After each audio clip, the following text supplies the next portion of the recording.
La doctora es el arma en estos casos. Nuestro país como que ha perdido completamente su brújula moral. ¿Cómo causas eso? ¿Cómo causas?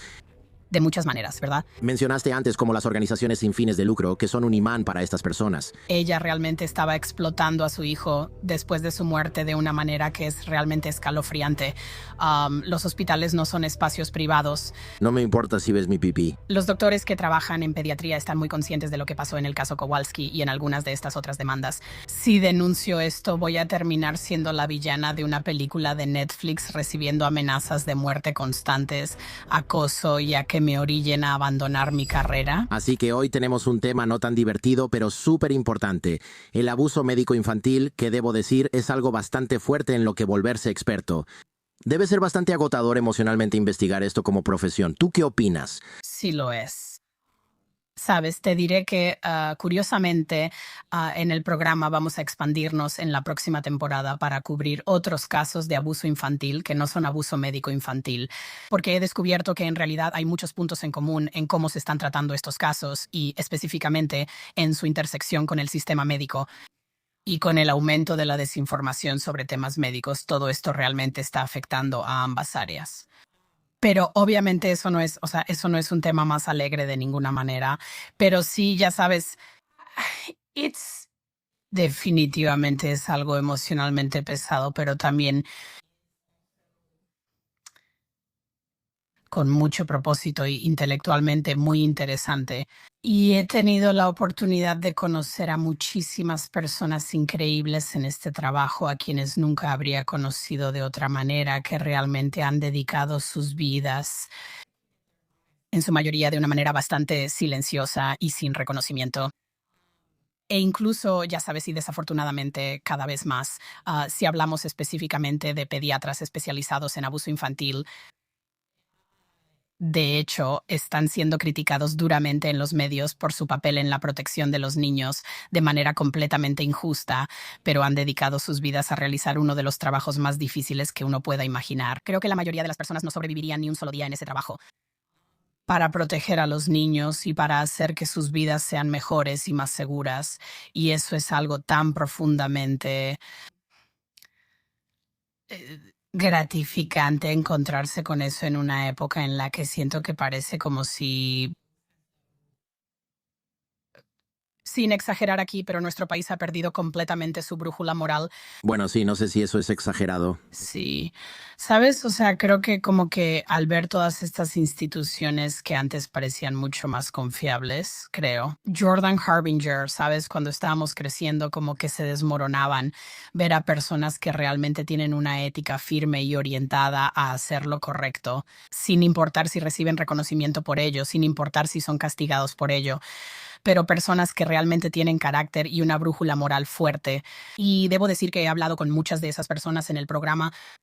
Ya sabes, trabajadores sociales, abuso infantil, pediatras, ya sabes, detectives de crímenes contra niños, personas que realmente han recibido muchos golpes por hacer lo correcto en una situación difícil para proteger a un niño.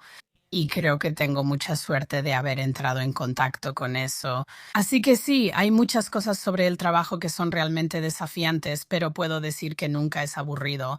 Y tengo un miedo bastante profundo de aburrirme en un trabajo.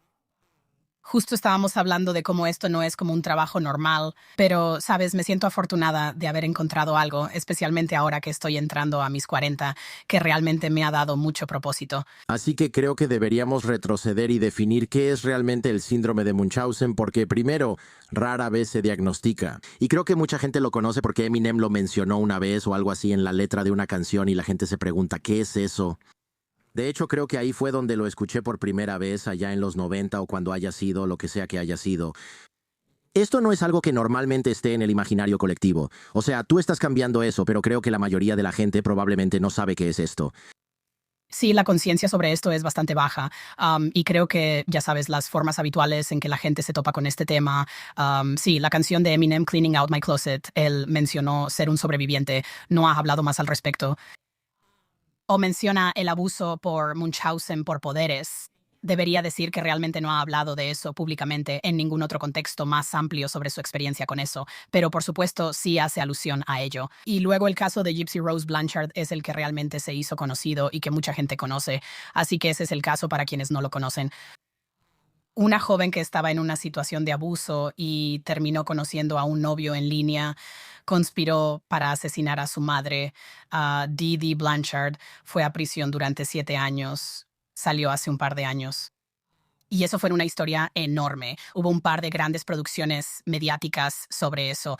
Hubo un documental de HBO llamado Mommy Dead and Dearest. Hubo un documental de Hulu, o disculpa, una serie de Hulu llamada The Act, que era una serie dramatizada, pero fue como un momento masivo de reconocimiento cultural que fue bastante mixto debido a la naturaleza sensacionalista de esa historia. Y creo que la idea de que esto fue como algo extraño que le pasó solo a una persona y Gypsy Rose Blanchard se ha convertido en una especie de símbolo de todo esto, lo cual obviamente es bastante complicado. Pero sí, o sea, el abuso de Munchausen por poderes, y esa es la terminología que yo y muchos otros expertos y profesionales hemos empezado a usar. Hay todo un debate sobre la terminología, pero porque la mayoría de la gente que la conoce es por los elementos médicos. Entonces, la definición básica es que el abuso de Munchausen por poder es cuando una persona cuidadora inventa, exagera o provoca una enfermedad. Usualmente una madre, generalmente con un niño pequeño, con el propósito de obtener su propia gratificación emocional. Entonces, para llamar la atención, para obtener simpatía. A menudo hay muchas recaudaciones de fondos involucradas, pero no se considera que eso sea realmente el principal motivador. Y ya sabes, también se le conoce como abuso médico infantil.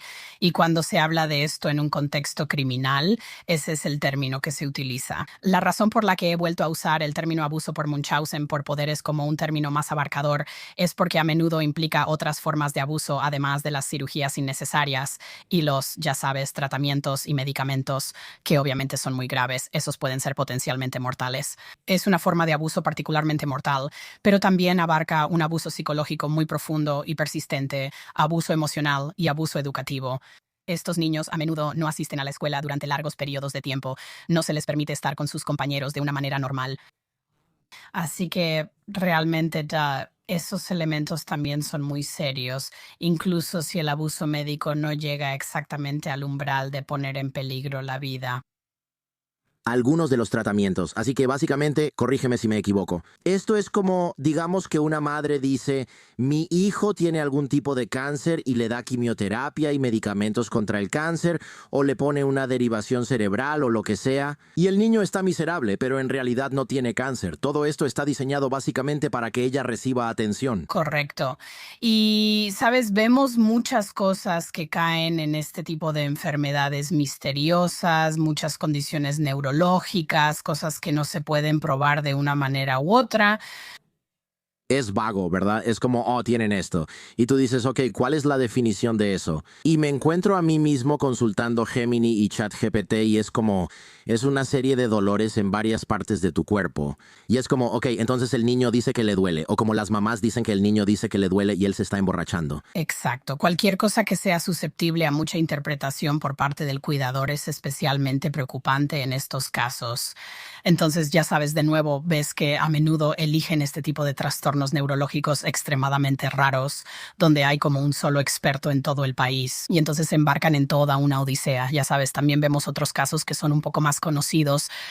La fibrosis quística es una que aparece con bastante frecuencia, en parte porque es una prueba bastante fácil de manipular. Eso se prueba colocando un parche para recolectar el contenido de sal en el sudor del niño, llamado prueba del sudor. Y entonces hemos tenido, ya sabes, una de las primeras personas de las que hablamos en el programa, Hopi Barra, ah, eh, ya sabes, altero esa prueba básicamente con un spray nasal que contiene sal. Así que hay cosas como esa donde en realidad están manipulando la prueba, pero hay muchos otros casos donde, ya sabes, tienen alguna condición para la que no existe una prueba de sangre o una prueba genética o alguna, ya sabes, forma realmente sencilla y clara de decir este niño la tiene o no la tiene. Y por supuesto, hay muchas cosas así en la medicina. Ya sabes, hay muchas condiciones legítimas que no aparecen en una prueba como esa. Así que, desafortunadamente, creo que la mayoría de la gente no se da cuenta de lo fácil que es cometer este tipo de abuso. No tienes que ser una mente maestra, solo tienes que ser una persona con Google. Cierto, sí. Es sorprendente ver que el bebé termina con una sonda de alimentación porque dicen que no está creciendo bien. Es como, bueno, lo estás matando de hambre, pero claro que no le dices eso a los doctores. Así que le ponen una sonda de alimentación o una vía intravenosa. Y luego la mamá, como hubo un caso en tu programa donde una mamá fue atrapada poniendo heces en la sonda de alimentación del bebé o algo así, y entonces el niño se enfermaba gravemente una y otra vez o le ponían solución salina ahí. Así que el niño se ponía azul y decían, oh Dios mío, se está ahogando. Entonces en la sala de emergencias decían, solo tuvimos que succionar un poco de líquido. ¿Por qué hay tanto líquido entrando ahí? Y es como, no sé, debe haber algo más mal. Y es como, no, le estás poniendo maldita solución para lentes de contacto en la sonda de alimentación y no le dices a nadie. Y luego regresas corriendo. ¿Y por qué la gente abusa de sus hijos así? Porque esto no es como un padre que no puede controlar sus emociones y golpea a su hijo cuando se enoja. Esto es mucho más planeado y siniestro. Sí. Quiero decir, creo que hay un par de elementos sobre este tipo de abuso que lo hacen particularmente perturbador para las personas. Y quiero resaltar que este abuso se caracteriza por el engaño intencional. Entonces, hay padres que medicalizan en exceso a sus hijos o los llevan a una especie de odisea médica extraña porque tienen ansiedad, porque han estado, ya sabes, en contacto con un grupo extraño afín al movimiento antivacunas que les ha dado malas ideas sobre qué hacer médicamente por sus hijos. Esas cosas también son dañinas, pero esas son situaciones diferentes que necesitan ser manejadas de manera distinta. Solo quiero decir eso porque, ya sabes, hay mucha confusión sobre si un padre realmente cree que su hijo está enfermo, si está teniendo un delirio sobre que su hijo está enfermo. Algunos padres sí tienen eso, pero eso no es lo que es el abuso por síndrome de Munchausen por poderes.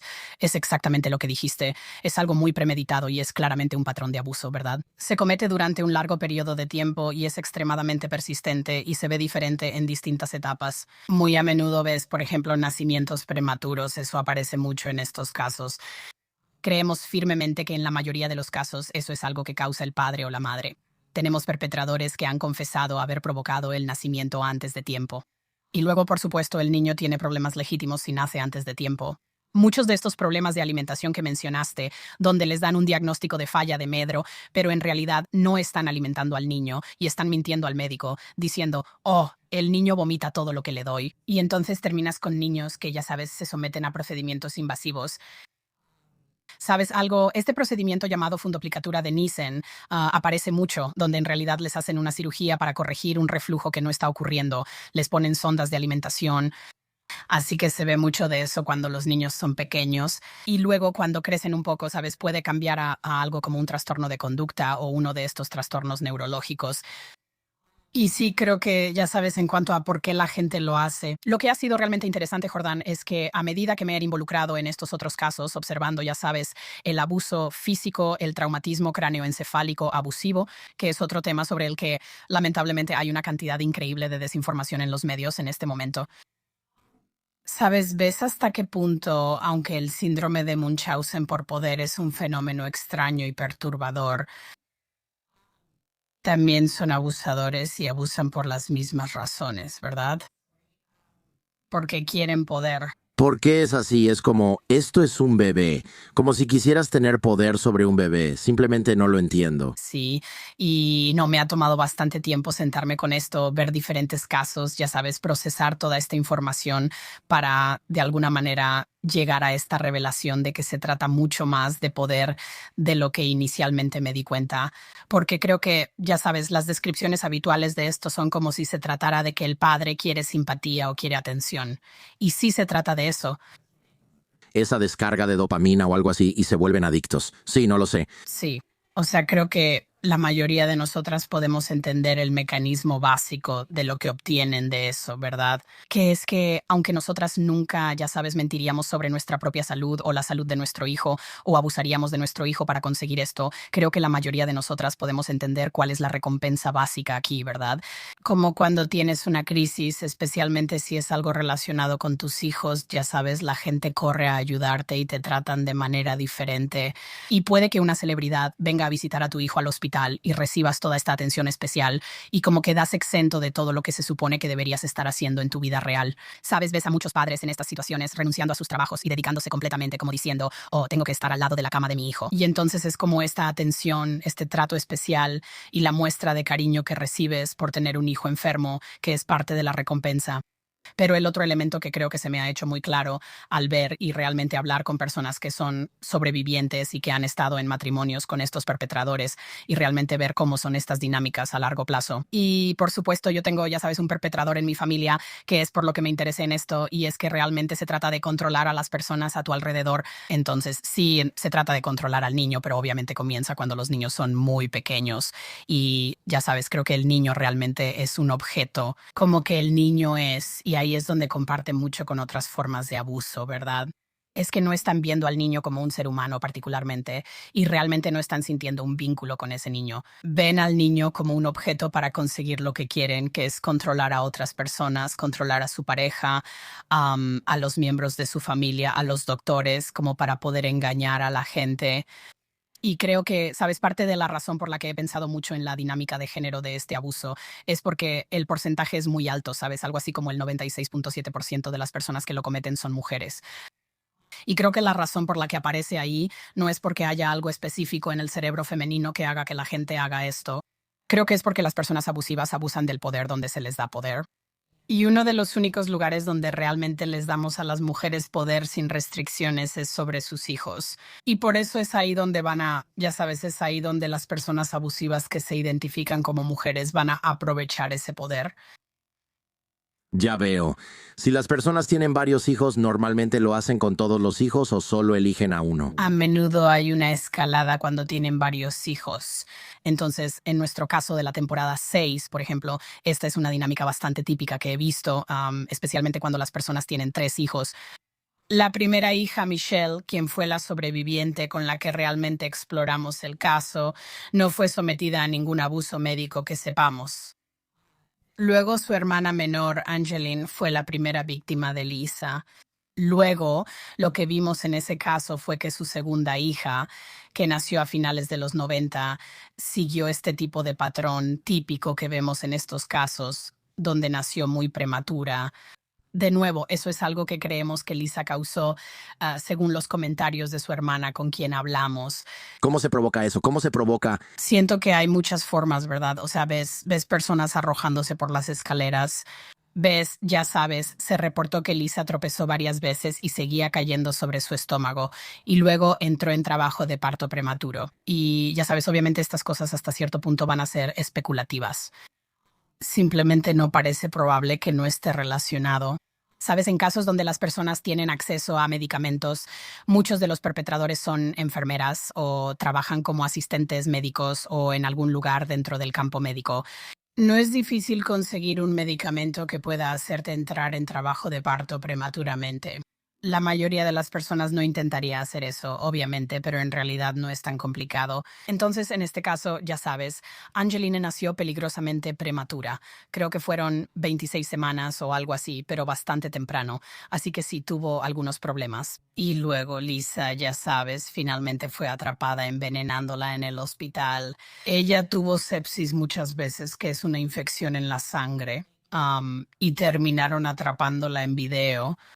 Así que ese fue un caso bastante claro. Normalmente no se obtiene evidencia tan clara en estos casos. Usualmente es de nuevo este tipo de patrón de abuso. Y así fue en ese caso. Simplemente sucedió que la atraparon, ya sabes, creo que fueron más de 50 ocasiones en las que envenenó a la niña de esa manera. Captaron 50 casos en video. ¡Guau! Así que ella no sabía que la cámara estaba ahí y hacía la misma rutina cada vez. ¿Cómo es que tuvieron que pasar 50 veces antes de que dijeran, oye, ella está limpiando popó en los niños? Esa es una pregunta bastante persistente. Esto pasó a finales de los 90, está bien. Cada hospital tiene distintos recursos de monitoreo por video. Puede que no tengan el personal para monitorearlo mientras está sucediendo. Puede que revisen la grabación después, eso creo. Sí. Esta es la era de las grabaciones de seguridad en video. Pensé que era reciente porque digo, puedes entrar a tu sistema o lo que sea y cuando es la tercera vez, decir, oye, solo revisa esto por mí. Esto es la tercera vez. ¿Qué demonios? Y ellos dicen, oh, hay popó en el tubo. Y luego puedes ver todas las otras veces, pero ya para la vez número 50, dicen, espera un minuto, llama al de seguridad. ¿Quién tiene la llave de esa cosa que nunca abrimos? Esa es para cuando asaltan el lugar. Y mira en este cuarto si hay una cámara en este cuarto. Y ellos dicen, oh sí, aquí está todo. Saca todas las cintas. Ok, ella lo está haciendo cada vez. Así que haya sido en los 90 tiene mucho más sentido. Sí, porque de otra manera no tenía sentido. Si eso pasara ahora y fueran 50 veces, es como, ¿tú Estás presentando una demanda por permitir negligentemente que esto suceda 50 veces en tu establecimiento sin revisar. Bueno, desafortunadamente, Jordán, tenemos exactamente el tipo opuesto de demanda en curso. Entonces hay un caso en San Diego ahora mismo en el Hospital Infantil Rady, donde los padres están demandando a un hospital en parte por usar videovigilancia. Y hay mucha resistencia, ya sabes, de grupos de derechos de los padres, en particular sobre la idea de usar este tipo de videovigilancia en un hospital. Y bueno, creo que la gente debería entender que los hospitales, por muchas razones, no solo por cuestiones de abuso, sino por muchas, muchas razones, debido a lo que sucede en los hospitales no son espacios privados. Realmente no pueden serlo, no pueden serlo para que los doctores puedan hacer su trabajo. Así que sí, desafortunadamente, No quiero que mi cirugía no sea grabada, quiero que la grabes, porque si muero quiero que veas al cirujano. Como irse a tomar una taza de café mientras mi pecho está abierto. Quiero esa grabación. No me importa si ves mi parte íntima. Ya sabemos, vamos, hombre. ¿verdad? Y, o sea, ya sabes, hay expectativas limitadas de privacidad en ciertas partes de un hospital, pero por muchas, ya sabes, por muchas razones muy comprensibles, este no es un espacio privado. Así que sí, desafortunadamente ahora mismo tenemos el tipo opuesto de resistencia. Pero en este caso, ya sabes, con Lisa estabas preguntando sobre la progresión de si tienen varios hijos. Así que desafortunadamente en el caso de Lisa, aunque este era un caso sumamente claro, ella recibió una sentencia muy leve. Estuvo 8 meses en un centro correccional para mujeres. Ciertamente pudo haber matado a su hija varias veces durante todo esto. Estaba poniendo en grave riesgo la vida de su hija de manera constante. Y eventualmente recuperó la custodia de sus hijos y tuvo un tercer hijo, quien fue diagnosticado con un raro trastorno neurológico. Y qué coincidencia. Increíble, no me siento mal por las personas que realmente tienen hijos enfermos, porque ahora supongo que hay algo en el hospital donde el personal dice, podemos llamar al trabajador social y solo verificar que esta persona no esté completamente loca. Supongo que por eso la gente se sale con la suya, porque una enfermera no quiere decir, oye, quiero asegurarme de que esto no sea una sarta de tonterías. Es como, por supuesto, le crees a la mujer que llega con un bebé morado y hasta te sientes mal por ella, ¿sabes? Mi primer pensamiento, y soy un escéptico, ¿no? Pero mi primer pensamiento no es, ¿qué le hiciste a tu hijo? Es como, Dios mío, esto es terrible. Debes estar destrozada por esto, ¿sabes? E incluso si pasa varias veces, yo solo asumo que algo anda mal con el niño. No asumo que eres un maldito psicópata que está abusando de su propio hijo y casi matándolo solo para llamar la atención. Sí, Como que yo solo, esa no es mi... y sabes, también debería decir que nadie debería hacerlo. Nadie debería asumir que esto es lo que está pasando. Pero especialmente cualquier persona que trabaje con niños, o sea, especialmente en un entorno médico, pero incluso, ya sabes, maestros, cualquier persona, otros padres, como personas que están cerca de niños, deberían estar conscientes de este tipo de abuso, porque es una de esas cosas que una vez que la ves ya no puedes dejar de verla. Y debo decir que el patrón es muy dramático. No es algo sutil o ambiguo, es bastante obvio una vez que tienes toda la información frente a ti, lo que está sucediendo. Y creo que, sabes, realmente es un reto para los doctores porque, por supuesto, los doctores pediatras dependen completamente de los padres para que les den información. O sea, sabes, tú tienes hijos, Jordán, los doctores pediatras dependen completamente de los padres para que les den un relato fiel. Y, sabes, eso significa que va a ser así el 100% del tiempo. Y podrían decir, oh, el niño tuvo, ya sabes, como 39 de fiebre cuando en realidad tuvo 38.5.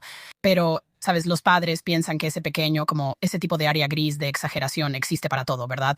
Como cuando un doctor te pregunta cuántos tragos tomas a la semana y dices 2 en vez de 5. Sabes, es como que los doctores entienden eso. Normalmente. Pero eso es en promedio. Tienes que promediarlo a lo largo de 3 meses porque tuve 15 el fin de semana pasado, pero eso no lo contamos. Cierto. Y entonces es como que los doctores entienden que hay un nivel normal de exageración y este abuso está mucho más allá de eso. Y realmente hace que el trabajo de los doctores sea difícil. Y luego es realmente horrible para los doctores pensar, ya sabes, los doctores, especialmente los pediatras. Quiero decir, estas son algunas de las personas más encantadoras que conocerás en tu vida. Estas no son personas como los policías que entran a todo pensando, sospecho de todo lo que me estás diciendo en este momento. Ellos llegan con la actitud opuesta como, solo estoy aquí para ayudarte. ¿Cómo? Yo entré a esta profesión para ayudar a los niños, a diferencia de un detective que dice, estoy buscando inconsistencias en tu historia porque no confío en ti, porque estás aquí, ¿verdad? Exactamente. Y, sabes, es un trabajo totalmente diferente y los doctores pediatras están ahí porque aman a los niños y confían en los padres, quieren confiar en los padres. Esa relación con los padres es realmente importante para ellos para poder hacer su trabajo y ayudar a ese niño. Así que eso es lo que siempre buscan hacer. Y entonces cuando un padre abusa de esa confianza y los usa para dañar a su hijo, quiero decir, el doctor es el arma en estos casos, ¿sabes? Y eso es una revelación horrible.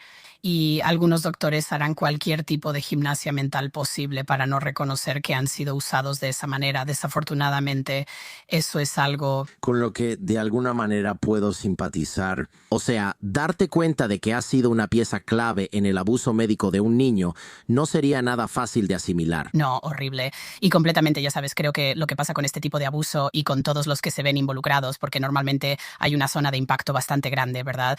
Entonces tienes a los miembros de la familia, al cónyuge no agresor o al, ya sabes, cónyuge que colabora en algunos casos, desafortunadamente. Ya sabes, los otros miembros de la familia, los miembros de la comunidad, los miembros de la iglesia que donaron dinero y las personas que llevaron guisos y los doctores y ya sabes, todos los que se ven involucrados en esto, realmente destruye tu capacidad de confiar tanto en otras personas como en tus propios instintos. Y eso realmente es parte del daño psicológico a largo plazo. Y los doctores están incluidos en eso. Sí, quiero decir, descubrir que te han usado para hacer cirugías innecesarias a un niño, que has hecho sufrir a un niño, ya sabes, no por culpa tuya, porque claro, muchos doctores en estos casos no tienen la culpa. Ellos confían en lo que dice un padre y el padre les está mintiendo. Pero claro, eso no lo hace mejor cuando te das cuenta de que lo has hecho. Mencionaste al cónyuge cómplice o tal vez ignorante. ¿Qué están haciendo los esposos? Y normalmente es el esposo, ¿verdad? Él no está directamente involucrado. Supongo que parece que sería muy fácil para un papá ocupado o un papá que siempre está en el trabajo o algo así. Quiero decir, yo dejo a mis hijos al cuidado de mi esposa. Ella es la madre de mis hijos. Así que probablemente no diría, oh, el doctor dijo que tiene esto. Eso probablemente no es cierto. Yo diría, oh Dios mío, pero la culpa de dejar a tu hijo para que sea torturado por la madre y simplemente no saberlo durante años, esa culpa debe ser una locura. Sí, Creo que sí. Y entonces, ya sabes, realmente tienes un espectro con las parejas. De nuevo, muy parecido a, ya sabes, las parejas en casos de traumatismo craneal abusivo, donde normalmente es una mujer y tienes de todo, desde alguien que actúa de manera muy protectora. Y en el momento en que tienen la información que necesitan para entenderlo, en el momento en que se les presenta evidencia convincente, harán todo lo posible para proteger a su hijo. Sabes, tienes de todo en ese espectro, hasta personas que están completamente desconectadas y simplemente dicen, esto no es mi asunto, lo cual desafortunadamente no es tan poco común. Creo que con la dinámica de género en el matrimonio y la paternidad en nuestra cultura, los papás, y ves mucho estas dinámicas en estas situaciones específicas donde, por ejemplo, tal vez tienes un papá que está en el ejército o que viaja mucho por trabajo. Así que tal vez hay una razón por la que no están tan involucrados en el día a día o simplemente están completamente desconectados por sus propias razones y solo dicen, oh, los niños están sufriendo y por eso no se enteran durante mucho tiempo. Y luego tienes estas otras situaciones que hemos tenido un par en el programa, donde el papá permite tanto que yo lo considero un cómplice. sí, tengo que decir que hay otra que realmente no tocamos. Pero personalmente, no sé si siquiera querría admitirle al investigador que dejé que esto pasara frente a mis narices. Porque estaba cansado o estaba ocupado trabajando o no sabía que mi esposa estaba abusando de nuestros hijos o viajaba mucho. Siento que podría, esto es raro que lo diga, pero supongo que es porque no estoy en la situación. Pero es como si casi fingiera que estaba más involucrado en la vida de mis hijos de lo que realmente estaba. Porque me daría pena y vergüenza admitir que no sabía que mi esposa en realidad era una abusadora psicópata de niños que estaba maltratando a nuestros hijos. Casi como que maquillaba un poco las cosas como, oh, lo llevé al doctor la semana pasada, creo, ya sabes, como, oh, eso fue el año pasado, mi error. No lo sé, simplemente siento cierta vergüenza que podría hacer que en realidad perjudicara cualquier investigación que estuviera ocurriendo, si soy realmente honesto conmigo mismo. Sí. Y eso es extremadamente común. Ya sabes, tienes este tipo de situaciones donde, ya sabes, hablas con los doctores sobre, ya sabes, y de nuevo, estos son niños que van al doctor todo el tiempo. Así que no es como, oh, mi esposa los llevó al pediatra para su chequeo anual el año pasado y luego yo los llevé este año. Y esas dos visitas fueron con meses o, ya sabes, un año de diferencia, ¿verdad? Así que es como que van al doctor todo el tiempo, van con diferentes especialistas, están en el hospital todo el tiempo. Así que cuando la policía está entrevistando a los doctores y les preguntan, oye, ¿qué pasa con el papá? ¿Qué tanto interactúa? Y ellos dicen, oh, cuando él está aquí no habla, usualmente no está aquí, casi no lo vemos, todo ha sido la mamá. Y luego entrevistan al papá y es exactamente lo que dices. Él dice, oh, bueno, yo ya sabes, también estoy involucrado y también los llevo a sus, ya sabes, citas. Y tomo notas de todo. Bueno, en realidad mi esposa escribe las notas, pero yo estoy ahí, solo, lo estoy viendo. Y creo que, de nuevo, esto es como una cuestión de género que influye en este abuso. Es solo la idea de que creo que hay mucho. Es algo muy humano y con lo que realmente empatizo, pero creo que también está esta idea de, ya sabes, dejé que esto pasara bajo mi techo. Y creo que hay mucha culpa y también mucha vergüenza cuando sientes que alguien te ha engañado. Porque si sientes que tu pareja también te ha manipulado y engañado por completo, a la gente no le gusta admitir que creyó en algo que no era real. Eso es un sentimiento muy feo. Una cosa que noté de tu programa y de investigar un poco por mi cuenta es que a menudo estos abusadores empiezan con un falso aborto espontáneo o incluso un embarazo falso, y luego un aborto espontáneo falso, y después un embarazo real seguido de... Y me preguntaba, eso es solo porque tratamos a las mujeres embarazadas como si estuvieran en un pedestal, ¿verdad? Las tratas diferente y luego las tratas, o sea, especial porque están cansadas y les duele la espalda y quieres darles, ya sabes, las tratas muy bien y les haces una fiesta. Y luego cuando pierden a su hijo todos dicen, oh Dios mío, es algo realmente serio, ¿sabes? Es realmente, realmente serio y todos te apoyan. Esa es como la forma más temprana en que este tipo de personas pueden obtener la atención que parecen estar buscando. Sí. Es antes de que nazca el niño, así es. Y, sabes, muchas veces, no siempre, pero muchas veces el comportamiento de Munchausen por poderes, que es cuando abusas de alguien más para satisfacer tus propias necesidades. Así que, ya sea un niño o un adulto vulnerable, suele estar precedido por el comportamiento de Munchausen, que es cuando las personas lo hacen a sí mismas, ¿verdad? Así que en muchos de los casos que analizamos, sabes, la madre antes de tener hijos reales tenía, como dijiste, embarazos falsos, abortos espontáneos falsos, o al menos, ya sabes, algunos dudosos. Y luego muchas veces una larga historia de sus propias rarezas médicas, crisis, ya sabes, que no eran reales. Y ese fue, ya sabes, ese fue el caso en mi familia. Ese fue el caso en Hopi Barra, que fue el primer caso que cubrimos en el programa, donde ella tenía toda una estafa de cáncer. Tu hermana fingió tener cáncer, ¿verdad? No, no fue mi hermana. No, esa fue Hopi Barra. Sí, mi error. Olvida eso. No, mi hermana tuvo un embarazo gemelar falso que perdió dramáticamente y que después supimos que casi seguro nunca estuvo embarazada en realidad. Y si alguna vez lo estuvo, ciertamente no lo perdió a los 6 meses, como ella decía. Pero antes de eso había, ya sabes, había un historial de que, ya sabes, ella tuvo una cirugía de espalda que ahora, viéndolo en retrospectiva, parece bastante dudosa. La operaron de la rodilla, pero los doctores no pudieron encontrar nada malo y ella seguía quejándose de dolor, etcétera. Hubo una ocasión en la que ella decía que estaba perdiendo el cabello cuando era adolescente y resultó que se estaba rapando la cabeza. Y entonces ella tenía un historial bastante largo de cosas médicas extrañas para las que simplemente no teníamos contexto en ese momento que precedieron a esto. Y eso es bastante común. Hope era muy dramática. Hopi Avara tuvo 8 años de duración.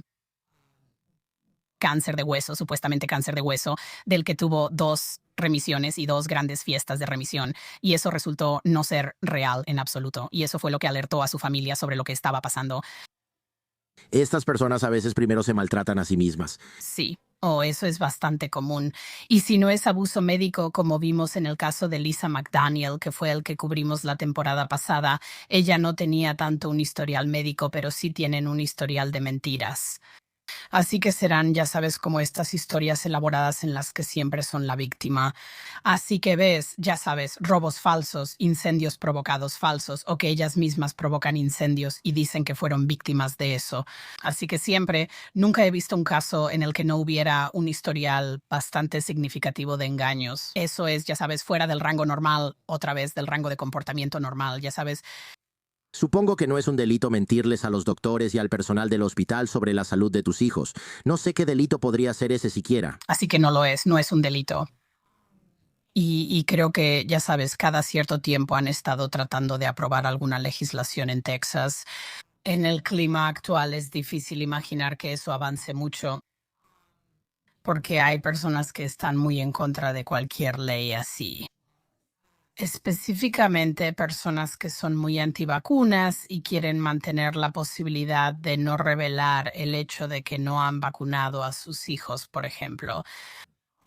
Y ya sabes, obviamente sería una ley que tendría que estar redactada con mucho cuidado, ¿verdad? Pero de nuevo, creo que lo que quiero que la gente entienda sobre estos casos es que no estamos hablando de cosas sutiles. No estamos hablando de, un padre diciendo que vomitó 3 o 4 veces cuando en realidad vomitó 2 veces. No están diciendo, ya sabes, que la fiebre era un grado más alta de lo que realmente era. Estas son cosas dramáticas, ya sabes, decir que tu hijo dio positivo por, ya sabes, cáncer cuando no fue así. Son mentiras descaradas. Es durante un periodo de tiempo. Este no es un delito fácil de detectar, mucho menos de procesar. Así que creo que ahora mismo no tenemos leyes contra el síndrome de Munchausen por poder. Y entonces, cuando las personas son procesadas penalmente, lo cual es extremadamente raro, son procesadas bajo leyes de lesiones a un menor o, ya sabes, abuso infantil agravado, dependiendo del estado y de la ley aplicable, donde, ya sabes, básicamente tienen que probar algún daño físico. Entonces, el delito no es el abuso en sí mismo. Es, ya sabes, que le sacaron sangre a su hijo y le causaron anemia o, ya sabes, envenenaron a su hijo, sofocaron a su hijo. Tiene que ser una intervención física bastante extrema. Y más allá de las leyes, porque el abuso infantil, la manera en que lo manejamos en este país, hay como dos caminos, ¿verdad? Donde estás viendo el sistema de protección infantil, que son los trabajadores sociales, la dependencia y el tribunal familiar y ese tipo de cosas. Y ahí, sabes, solo hay un par de estados que siquiera lo tienen reconocido como una categoría. Así que lo que frecuentemente pasa cuando los servicios de protección infantil investigan estos casos es que lo clasifican como descuido de la atención médica, lo cual no es lo mismo para nada. Y luego alguien que no tiene idea de qué es este tipo de abuso lo revisa y dice, bueno, no están descuidando la atención médica de este niño, lo llevan al doctor todo el tiempo. Están aquí todo el tiempo, sí. Y por eso es que realmente no tenemos mucho reconocimiento oficial de este tipo de abuso en ningún nivel. También debe ser muy difícil llamar mentirosa a alguien que está embarazada y luego dice que la asaltaron y luego dice que la están acosando y que supuestamente se meten a su casa y vandalizan su auto y la gente siente lástima por ti. No lo hacen. Se necesita ser un verdadero escéptico como yo para decir, ok, hermano, esto ya se está poniendo un poco ridículo. Le estás echando demasiada crema a tus tacos aquí. Hubo un ejemplo en tu programa donde creo que era el esposo de la hermana y decía, ¿cómo puede ser que un bebé esté bien un día, regrese a casa del hospital y al día siguiente esté tan enfermo que tenga que regresar? ¿Podría tu hermana estar haciendo algo? Y la esposa dijo, nunca digas algo así, nunca digas algo así. Y después ella dijo, estaba equivocada. Y sí, ella estaba abusando totalmente del niño. Y es como ella se sintió muy mal por eso. Y el esposo, estoy seguro, también se sintió muy mal por haber acusado a su cuñada de abusar del niño y que su esposa reaccionara así. Pero es como, alguien tiene que decir algo, pero no quieres hacerlo, ¿verdad? No quieres ser el tipo que dice, no sé, todo eso está un poco sospechoso. ¿Quién tiene ese tipo de mala suerte? Sí. O sea, ¿cuáles son las probabilidades de que el hijo de tu hermana tenga esta enfermedad neurológica de 1 en 10 millones y no muestre todos los síntomas? Eso es un poco raro. Sí. Sí. Entonces, la situación de la que hablas es sobre el caso de nuestra última temporada. Y ya sabes, esa era Sabrina, quien es la hermana menor de la perpetradora, lo cual obviamente es un papel con el que estoy familiarizada. Y puedo decirte que cuando la perpetradora es alguien a quien amas, es imposible exagerar lo terrible que se siente darte cuenta de que podrían estar lastimando a su hijo. Y ser la persona que lo enfrenta, que dice algo, que lo denuncia, es tan difícil psicológica y emocionalmente que muchas personas no están dispuestas a hacerlo. Muchas personas inventarán, sabes, desafortunadamente, este ha sido el caso con mi cuñado y su familia. Creo que inventarán todo tipo de teorías conspirativas para evitar ver lo que tienen frente a ellos. Y eso es simplemente humano, o sea, eso es simplemente humano. Eso depende de si alguien tiene el valor emocional y si le han dado la información. Diré que, ya sabes, incluso con Sabrina en ese caso, cuando le mostraron el video de su hermana haciéndolo, reconoció lo que estaba pasando y algunas personas no lo reconocen y algunas personas no lo reconocen. A algunas personas se les puede mostrar algo como evidencia en video y aún así lo justificarán y están anteponiendo su propia comodidad a la seguridad de los niños. Y creo que sí, realmente es difícil porque, ya sabes, estás hablando de una mamá que dice que tiene un hijo enfermo. Están explotando probablemente a la figura que más compasión despierta que cualquiera podría imaginar, porque ¿quién es más digno de compasión que un niño enfermo y un padre o madre de un niño enfermo, verdad? Si solo piensas en eso, es algo a lo que todos estamos muy condicionados a responder y eso es lo que están explotando. Y tuve a una chica maravillosa en el programa, Chalice, que era muy amiga de la perpetradora, Sophie Hartman, de quien hablamos en la quinta temporada. Quien nos contactó, encontró el programa mientras estábamos informando sobre eso y se puso en contacto con nosotros. Y ella describió un poco su proceso de cómo cambió de opinión al respecto. Y ella dijo que había estado en la vida de Sophie durante toda esta investigación. Fue al tribunal con ella y la defendió. La defendió ante todos los que conocía. Y luego, ya sabes, ella lo describió como que cuando Sophie era el centro de su atención, cuando el perpetrador era su enfoque, podía creer todo, ¿sabes? Ella pensaba, oh, los doctores quieren perjudicarla. Ella solo dice que todos la malinterpretan, ya sabes, bla, bla, bla. Simplemente no entienden el problema de salud único de sus hijos. Y ella dijo que, pero una vez que la atención se centró en los niños, entonces ya no podía creer nada de eso. Y de hecho se fijó en lo que les estaban haciendo pasar a los niños. Y creo que eso es lo que todos en la situación deben hacer. O sea, pensar en lo que realmente está experimentando el niño aquí. Cuando el DIF se lleva a los niños, que sé que es raro, pero también pasa, no suele el DIF colocar a los niños con la familia.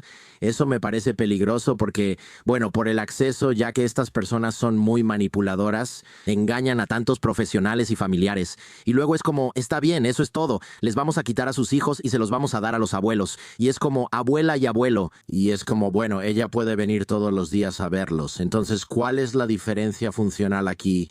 Sí, o sea, eso es, ya sabes, eso es extremadamente común. Eso fue lo que pasó en mi familia. Y esto fue, ya sabes, durante la segunda investigación a mi hermana por su segundo hijo. Y los colocaron con miembros de la familia que no eran protectores y que no creían que mi hermana estuviera maltratando a sus hijos. Le dijeron a la policía, ya sabes, el abuelo de ese lado le dijo a la policía que esto es una cacería de brujas, igual que la vez pasada. Así que realmente no podía ser más claro que no iban a proteger a los niños de Megan. Y de hecho lo que salió a la luz fue que estaban dejando que Megan pasara 11 horas al día en la casa, aunque se suponía que debía estar separada de ellos. Ella les daba de comer, ella les cambiaba el pañal, ya sabes, y simplemente le permitían tener acceso total y sin restricciones a ellos. Y sí, o sea, eso realmente complica una investigación porque entonces no tienes una prueba clara de separación. Y una de las mejores prácticas es separar al niño y ver, oye, todos estos problemas relacionados con la alimentación y los síntomas que la mamá dice que ocurren, desaparecen todos o mejoran notablemente rápido. Mejoran notablemente rápido cuando separan a la mamá de ellos. Y si ese es el caso, entonces tienes un denominador común bastante claro. Y también si ese no es el caso, ¿verdad? Quiero decir, he hablado con, ya sabes, he entrevistado a muchos profesionales que tienen mucha experiencia con esto y han hablado sobre casos donde había una sospecha. Sabes, había una tal Bea Yorker que es ex enfermera psiquiátrica. Uno de sus primeros casos fue un caso donde un niño tenía este síntoma de que estaba sangrando. Estaba sangrando de los oídos y tenía un hermano que había muerto anteriormente, así que había algunas señales de alerta sobre abuso.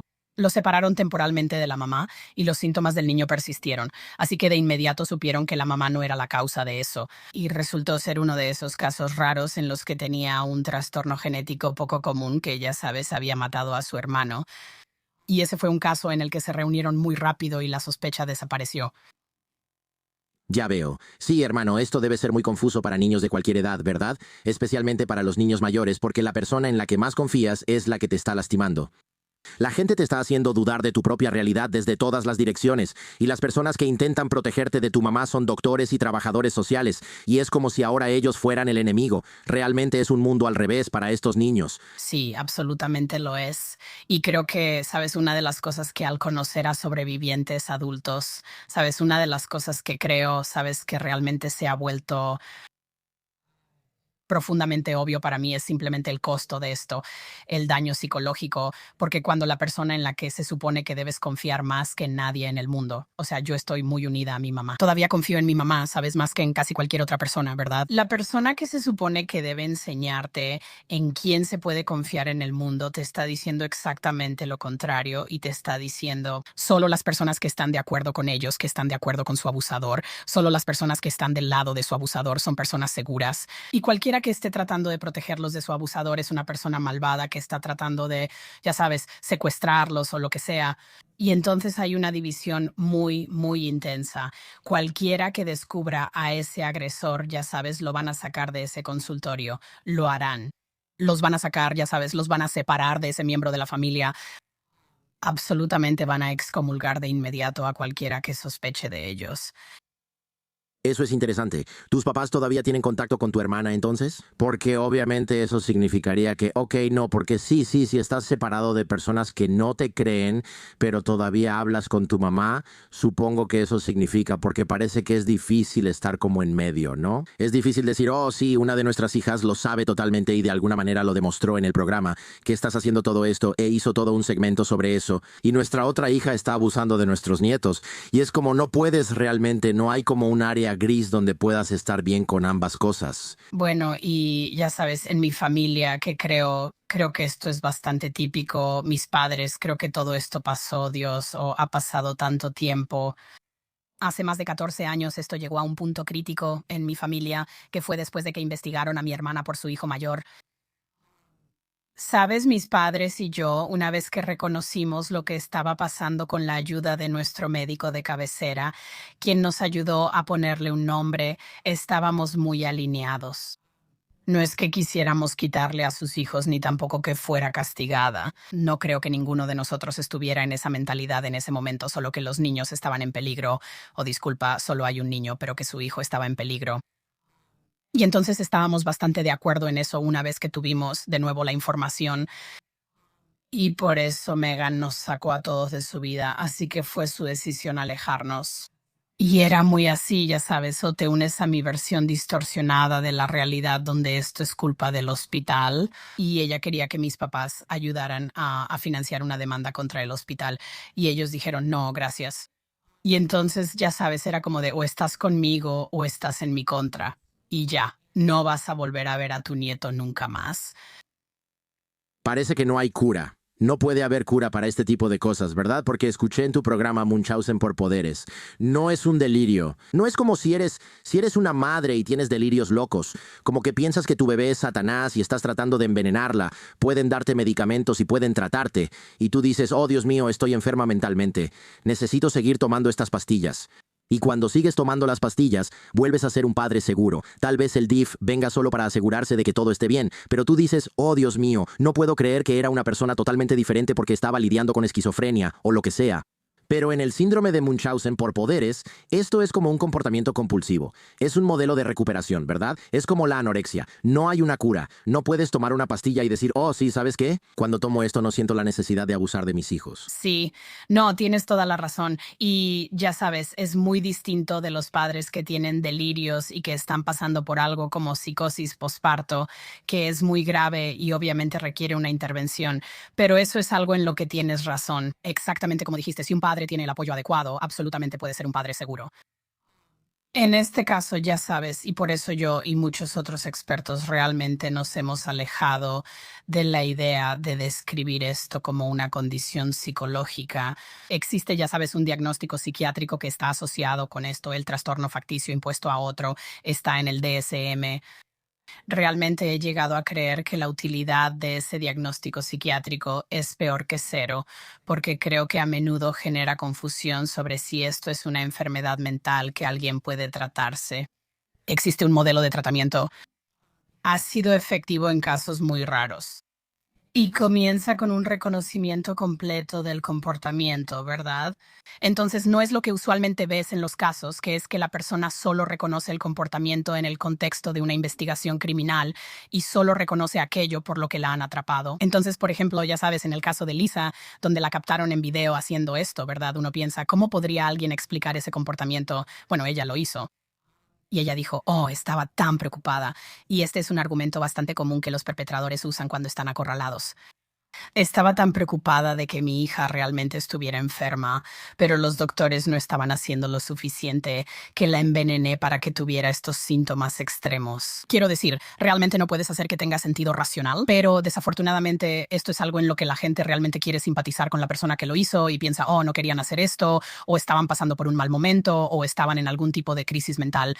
Y luego lo que pasa es que consiguen un terapeuta y van a unas cuantas sesiones de terapia y dicen, bueno, está bien, ya está arreglado. Y eso no es una intervención adecuada. Y a menudo también deja mucho espacio para que, ya sabes, las personas que cometen estos actos obtengan su propia evaluación psicológica y que alguien venga y diga, oh, no, dieron negativo para el síndrome de Munchausen por poderes. Eso es un completo disparate.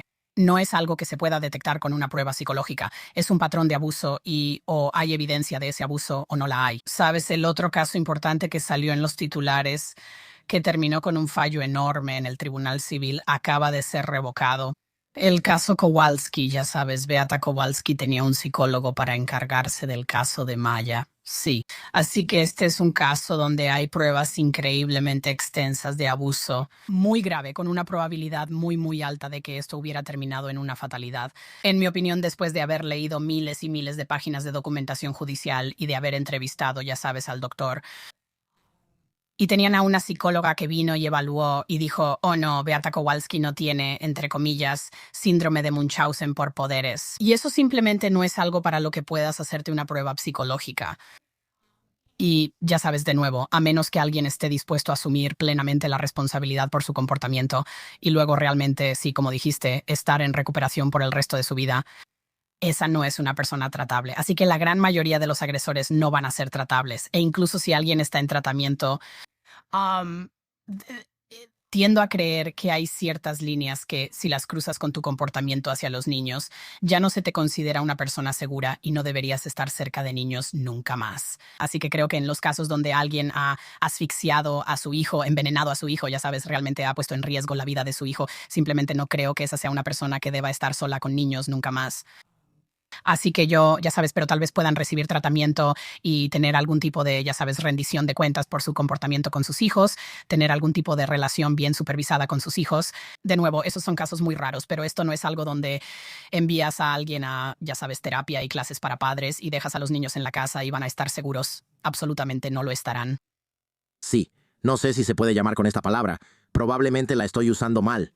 Reincidencia con el síndrome de Munchausen por poderes. Porque es un delito, es un delito. Así que sí, ya sabes, siguen cometiendo el delito, eso es reincidencia. Sí, Entonces la tasa de reincidencia debe ser astronómica, solo por lo que dijiste. O sea, hasta donde yo sé, ya sabes. O sea, no creo que puedas decir nunca que es 100%, pero ciertamente nunca he visto un caso donde el comportamiento se detenga. ahora, ¿qué tan común es esto? Porque esto es una de esas cosas que dices, oh Dios mío, es tan raro. Hay 10 casos documentados por estado y luego es como, o simplemente nadie lo está investigando, ni reportando, ni escribiendo Munchausen por poderes. Solo escriben algo como, parece un poco sospechoso en el expediente, ¿no? Pero no es como que eso vaya a una base de datos en ningún lado. Sí. Quiero decir, no tenemos datos precisos sobre esto.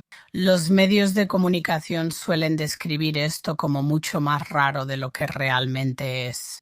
Y dan este tipo de estadística antigua que proviene de un estudio británico de hace mucho tiempo y que no usó, ya sabes, una gran metodología. Así que eso es, ya sabes, algo que pasa mucho con el periodismo científico, desafortunadamente.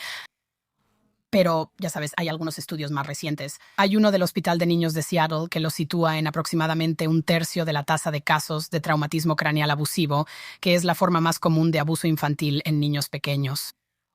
Así que, ya sabes, creemos que es mucho más común de lo que actualmente se reconoce. Hay muchas barreras para obtener buenos datos sobre esto. No es algo que la gente vaya a reportar por sí misma. Las sobrevivientes pueden reportarlo por sí mismas más tarde. Hay un estudio a largo plazo realizado por mi colega, la doctora Kathy Ayub, quien ha estado siguiendo a varias sobrevivientes adultas durante mucho tiempo, pero aún no ha compilado ni publicado esos datos. Así que creo que podremos tener una mejor idea a medida que haya más conciencia pública sobre esto. Parte del problema, sabes, y muchas estadísticas de abuso, es que no necesariamente lo detectamos, no necesariamente termina, ya sabes, en la base de datos de servicios de protección infantil o en la base de datos penal. Quiero decir, el abuso infantil en general no es algo que se procese mucho. La mayoría de las personas, desafortunadamente, simplemente se salen con la suya. Y entonces, ya sabes, muchos de esos datos que tenemos sobre el abuso infantil en general se recopilan de adultos sobrevivientes. La barrera para eso con el abuso de Munchausen por poder es que muchos sobrevivientes adultos, primero que nada, no saben a quién contarle una vez que se dan cuenta de que, ya sabes, no son sobrevivientes de abuso, y puede que no se den cuenta hasta que están en sus 20s, 30s o incluso después de que realmente fueron víctimas de abuso. Saben que algo pasaba, saben que hay algo mal con su infancia. Pero el proceso de descubrimiento puede ser bastante oneroso para los sobrevivientes. Sí, sí. ¿Qué haces? Estás en terapia y de repente dices, oye, quien sea, agrégame a las estadísticas de 1996 porque eso era lo que estaba pasando. Y es como, ¿dónde te inscribes para eso? ¿Qué haces con eso? El problema es que parece que los doctores, digamos que soy un doctor y no sé mucho sobre esto, y veo las estadísticas y digo, oh, el síndrome de Munchausen por poder es como 1 en 5 millones. Está bien, probablemente no sea eso porque estoy viendo las estadísticas que se reportan. Así que es raro. Entonces pienso, oh Dios, ¿cuáles son las probabilidades de eso contra este extraño y raro trastorno neurológico? Ambos son igual de raros. Bueno, supongo que hay un 50% de probabilidad. Mientras tanto, el síndrome de Munchausen por poder es 100 veces más común, pero no aparece en las estadísticas, así que lo busco menos. ¿Eso tiene sentido? Sí, así es. Y creo que desafortunadamente esa percepción pública es reforzada por muchos medios de comunicación. ¿Sabes? Y la cobertura del caso de Maya Kowalski se mencionó en ese contexto un montón de veces. Oh, bueno, es como la idea de, bueno, no puede ser esto porque esto es tan raro. ¿Sabes? Mientras tanto, la madre está diciendo en ese caso que su hija tiene síndrome de dolor regional complejo en todo el cuerpo, que no es una condición que exista. El síndrome de dolor regional complejo sí existe. Le dijeron en 3 hospitales de clase mundial que su hija no tenía eso, que su hija tenía un trastorno de conversión, y ella siguió buscando este diagnóstico de CRPS hasta que encontró a un doctor con una clínica de ketamina que solo acepta efectivo quien sí le dio ese diagnóstico. Y le recetó todas estas infusiones de ketamina para su hija. Así que es como, bueno, si estamos hablando de probabilidades aquí, ya sabes, no importa. Aunque pienses que el síndrome de Munchausen por poder es bastante raro, este es un caso tan obvio de eso. Así que sí creo que los doctores hacen mucho de ese cuestionamiento y autocrítica. Y también simplemente porque emocionalmente es muy incómodo. Y ahora tienes este elemento adicional de, ya sabes, los doctores, y especialmente los doctores que manejan casos de abuso infantil o realmente los doctores que trabajan en pediatría, ya sabes, están muy conscientes de lo que pasó en el caso Kowalski y algunas de estas otras demandas. Así que ahora no solo se detienen a pensar, bueno, podría ser esto, porque qué tan común es eso. No es algo de todos los días, pero creo que cualquiera que trabaje en pediatría a largo plazo va a haber casos. Creo que cualquiera que trabaje como enfermera escolar durante 20 años va a haber casos. Y ahora no solo se detienen a pensar, oh, me están fallando mis instintos. También tienen que pensar, si denuncio esto, terminaré siendo la villana de una película de Netflix, recibiendo amenazas de muerte constantes, acoso, siendo apartada de mi profesión, etcétera. No es una situación en la que queramos poner a los médicos, te lo aseguro. Y ya sabes, hay mucha prensa sobre acusaciones falsas de abuso infantil, y lo que quiero asegurarme de que la gente realmente entienda es esto. Si te preocupa que los padres sean acusados falsamente de abuso infantil, quieres tener la mayor cantidad posible de pediatras especializados en abuso infantil, porque los datos nos muestran que descartan la mitad de los casos que evalúan y solo los llaman cuando ya hay una sospecha de abuso por parte de otros médicos. Y entonces, si eliminamos a todos, si hacemos que todos los pediatras especializados en abuso infantil pierdan su trabajo, que es algo que mucha gente está tratando de hacer, terminarás con más familias acusadas falsamente de abuso, no menos. Sí, eso es interesante. Es bastante interesante. Supongo que cuando las personas quieren obtener un diagnóstico de algo, se mudan a otro estado, y noto que muchos de estos abusadores también se mudan a otro estado. Dicen que es como, oh, hay un doctor especial al que queremos ver porque es un experto, pero en realidad parece que la verdadera razón es que este hospital ya me tiene en la mira porque como que saben que algo está pasando. Y ese trabajador social que me asignaron en esta área sabe que algo está pasando. Y la policía y los de emergencias médicas dicen, oye, otra vez, así que como que necesitamos empezar de cero. Ahora tengo un mejor plan para que me atrapen después que el que tenía esta vez. Aquí hay un error que cometí en San José. Déjame mudarme al sur de California e intentarlo allá. Algo así. Parece que eso es lo que está pasando. Tienes toda la razón, 100%. Y la mayoría de los casos importantes que he revisado han cruzado las fronteras estatales de alguna manera. Y ya sabes, realmente es por todas esas razones que mencionaste. Quiero decir, creo que de nuevo, en vez de ver a estas agresoras como, oh, esta señora tiene una condición psicológica extraña que la está haciendo hacer estas cosas, Son abusadoras, son oportunistas y son estafadoras. Entonces, por ejemplo, en nuestro caso de la temporada 6, que fue uno que pasó de un estado a otro de forma drástica y casi siempre es por la misma razón, ¿verdad? Oh, mi hijo tiene esta enfermedad rara y hay un doctor especial al que tenemos que ir a ver. Pero ya sabes, la realidad que salió a la luz sobre esa mudanza, por supuesto, fue que ella fue condenada por abusar de su hijo del medio. Y eso sucedió en la zona de Georgia donde ella vivía. Así que ese hospital ya la tenía identificada. La agencia local, ya sabes, DeFax, que vendría siendo su agencia de protección infantil, ya la tenía en la mira y ellos investigaron originalmente cuando nació su hijo. Al final no hicieron nada. Pero ya sabes, este era un caso donde la gente ya la tenía en la mira, también en la comunidad. Ella vivía en este pequeño pueblo, Hazelhurst, Georgia. Ella había hecho un montón de recaudaciones de fondos fraudulentas cuando su hija estaba enferma, ¿verdad? Obtuvo dinero y apoyo de la comunidad de la iglesia. Así que, obviamente, después de que fue condenada penalmente, este es un pueblo pequeño, la gente habla, la gente ya la tenía en la mira, así que se le había secado esa fuente de apoyo. Sabes, tienes que mudarte a una nueva comunidad de personas para poder seguir con la estafa. Y es impactante hasta qué punto las investigaciones, acusaciones y condenas por abuso infantil no siguen a las personas cuando cruzan las fronteras estatales. No hay buena comunicación. Y también como esto sucede tanto en el sistema médico, HIPAA crea barreras adicionales, ¿verdad? Y los doctores que ven a un paciente por primera vez no van a embarcarse en una odisea para asegurarse de que todo lo que los padres les dicen sea correcto. No podrían hacer su trabajo. Eso no es, ya sabes, eso no es plausible. Y entonces, en ese caso específico, la doctora sí tenía sospechas de abuso que no reportó. Y ella es una de las pocas doctoras que siento que es sumamente culpable de lo que le pasó a esta niña. Pero ya sabes, muchos doctores solo están haciendo su trabajo como siempre lo hacen, y los perpetradores son sumamente astutos para explotar todas esas debilidades dentro del sistema. Noté que muchos de los perpetradores de alguna manera se infiltran en relaciones sociales o de otro tipo inapropiadas con el personal de salud del hospital, doctores, enfermeros, todo eso. Sí. Sí, esto de nuevo es algo muy común y ya sabes, es parte del perfil de los abusadores, ya que recurren a este tipo de bombardeo afectivo con las personas que quieren de su lado. Y entonces hacen eso, realmente hacen mucho para congraciarse con un doctor en particular. Y algunos doctores, ya sabes, los doctores son humanos, algunos de ellos son más susceptibles a este comportamiento que otros. Y son muy buenos para encontrar a los doctores que quieren ser los héroes. Ya sabes, van con los doctores y les dicen, ya sabes, todos estos otros doctores no han podido descubrir qué le pasa a mi hijo y tú eres el único doctor y eres tan brillante. Y están escribiendo todas estas publicaciones en redes sociales sobre ellos, les están enviando regalos, les llevan galletas, consiguen sus números de celular y los están llamando.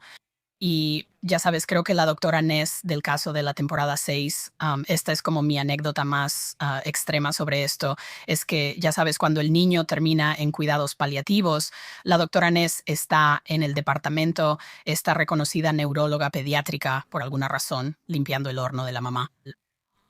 ¿Sabes? Y eso es, sí, de nuevo, creo que los doctores tienen que ser muy cuidadosos con sus límites. Y si un padre, y hay todo tipo de razones, ya sabes, los padres, de maneras más benignas, pueden intentar sobrepasar los límites de un doctor, o simplemente porque son un padre insistente como cualquier otro.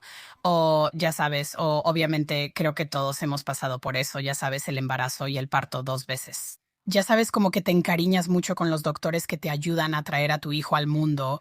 Y creo que eso es algo genuino. Hay una conexión emocional real, creo, entre los padres y los doctores muchas veces, que es muy bonita, pero esto va mucho más allá de eso, obviamente. Algo que me resulta un poco contradictorio es que la negligencia en la atención médica que mencionaste antes y el síndrome de Munchausen por poder van de la mano. Entonces ves niños que tienen piojos o algo así y te preguntas, ¿cómo pasó eso? ¿Qué? ¿Necesitas un champú especial? O sea, ¿por qué tienes piojos? ¿Tu mamá trabaja desde casa o se queda contigo todo el día? Tienes todas estas condiciones a largo plazo sin tratar, pero vas al doctor 5 veces al mes o lo que sea, 5 veces a la semana, por lo que yo sé. No lo sé. ¿Por qué? ¿Cómo puede ser eso? No entiendo cómo esas cosas van juntas.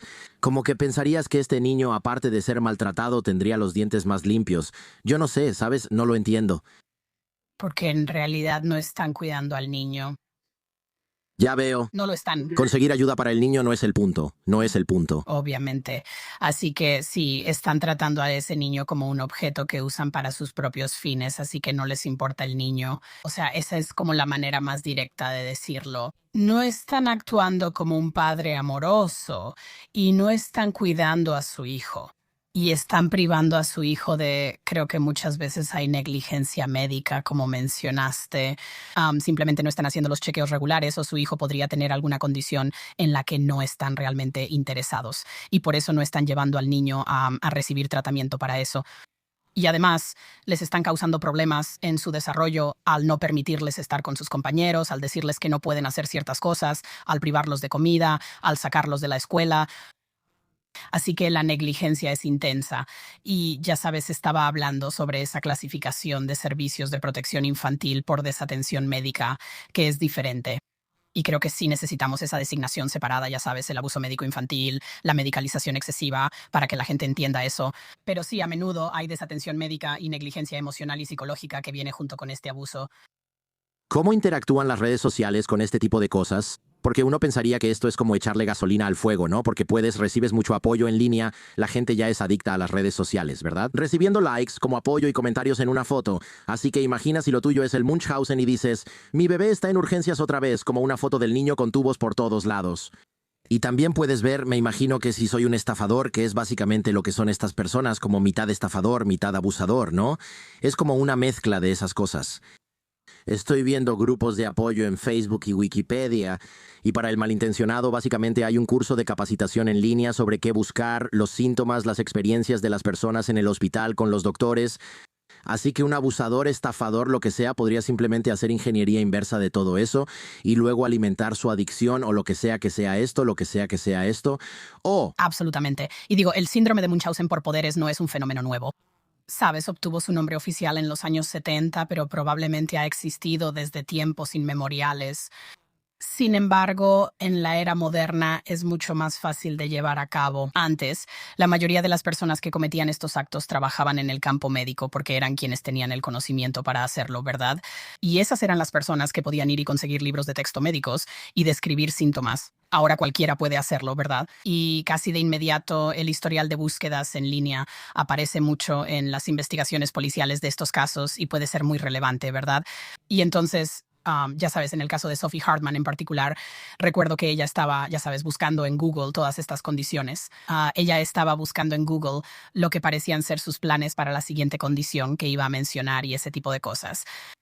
Y entonces puedes ver cómo eso hace que esto se salga completamente de control, porque en primer lugar ahora cualquiera puede hacerlo, ya sabes. Estoy muy interesada en cómo este fenómeno se ha extendido a personas que no, ya sabes, no tienen comportamientos de Munchausen por poderes, pero todos de alguna manera se autodiagnostican en línea, la gente ve videos en TikTok y se convence de que tiene alguna condición u otra.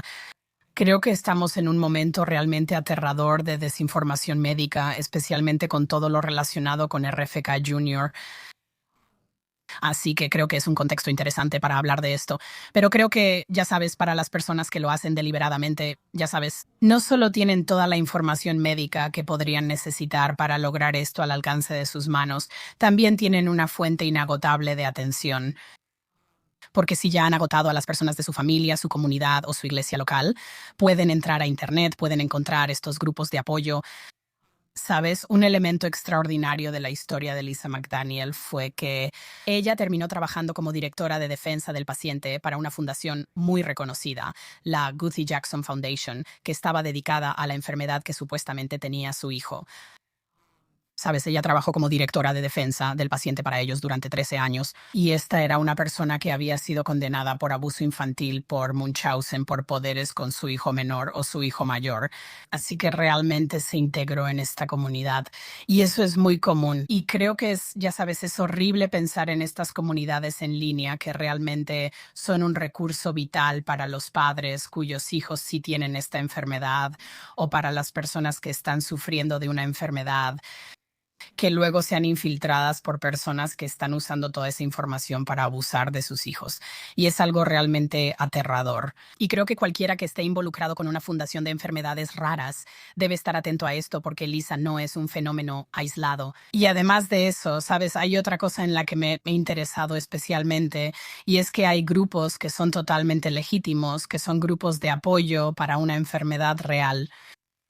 Y luego hay otros grupos que realmente parecen estar creados específicamente para los perpetradores, para darse información entre ellos, para averiguar cómo evadir acusaciones de abuso infantil, para descubrir cómo defenderse en la corte.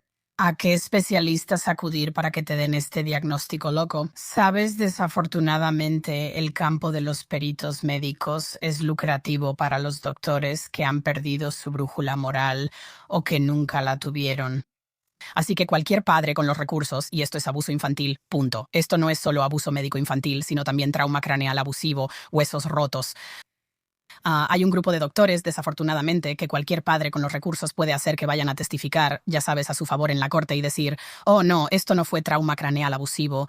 Esto fue, ya sabes, macrocefalia o alguna de esas condiciones en las que dicen, oh, esto no fueron huesos rotos, este niño tiene bajo nivel de vitamina D, así que probablemente solo tiene raquitismo.